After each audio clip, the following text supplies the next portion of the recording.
अच्छा, अब हम डिस्कस करने लगे एपेंडिकुलर स्केलेटन।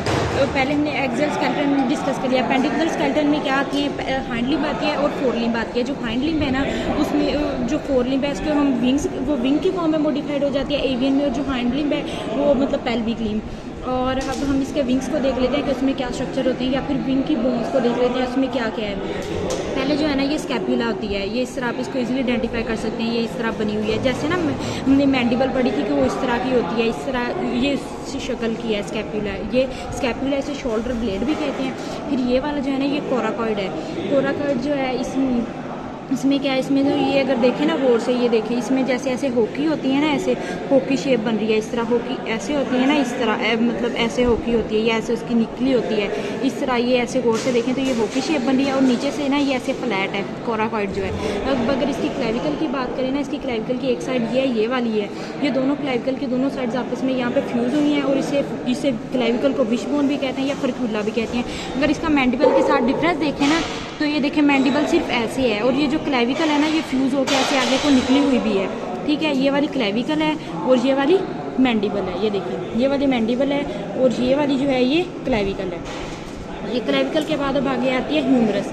ये जो ह्यूमरस है ना, इसकी निशानी ये है कि ह्यूमरस के ऊपर ना यहाँ पर बॉडी होती है। ठीक है, और अब अगर इस ह्यूमरस के यहाँ पर इसका जो हेड है ना, वो बॉडी के ऊपर होता है। अगर इसकी रेडियस और अल्लाह की बात करें ना, जो मैमल्स होते हैं इनमें ये होता है कि जो रेडियस होती है इसका डायमीटर ज़्यादा होता है, लेकिन यहाँ पर ऑपोजिट है। ये वाली जो है कम रेडियस वाली जो है ये रेडियस है, या फिर जो पतली है वो रेडियस है, जो दूसरी है वो अल्लाह है। अल्लाह की ये निशानी रखने की यहाँ पर ना एक आगे को निकला होता है स्टीलॉइड प्रोसेस। ठीक है, और ये वाला जो है ना, ये है कार्पोमेटाटार्सस, मतलब इसमें इस तरह ये दो इस तरह लग रहा है जैसे फ्यूज हुई है, और ये जगह सी स्पेस बन रही है।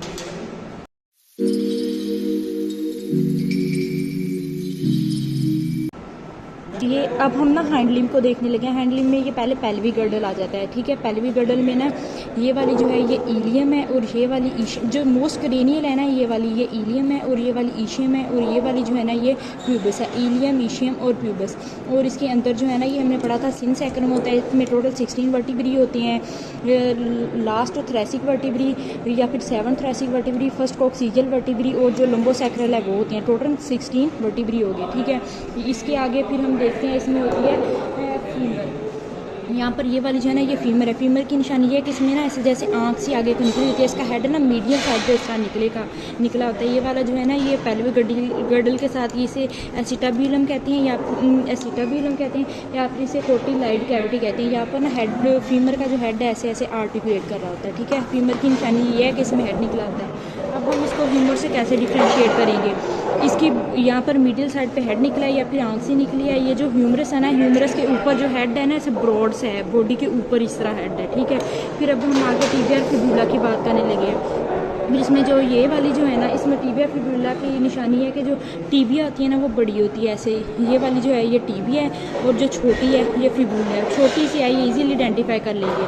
वो ये वाली जो है ये टिबिया का ऐसे निशानी रख लेते हैं कि जैसे ये इस तरह स्ट्रक्चर बन रहा है। ये वाला एक वो फ्लैट सा सरफेस बन रही है, जैसे मतलब स्मूथ सरफेस एक ये वाली बन रही है, और इस तरह ये एक स्मूथ ये सरफेस बन रही है। इस तरह दो स्मूथ सरफेसेस बन रही है इसकी हम निशानी रखने के लिए। ठीक है, ये वाली जो है ना, इसे टार्सो मेटाटार्सस कहते हैं। इसकी निशानी ये है कि इसकी ये वाली इसकी प्रॉक्सिमल एक्सट्रीमिटी है, ये इसकी डिस्टल एक्सट्रीमिटी है। इसकी जो डिस्टल एक्सट्रीमिटी पे ना ये 3 कुंडाइल्स निकले होते हैं आगे को, 1, 2 और 3 कुंडाइल्स निकले होते हैं। और अगर मेल होगा ना तो यहाँ पर स्पर निकला होता है, या कल्केरियस प्रोसेस होता है मेल के चिकन में और देसी चिकन में।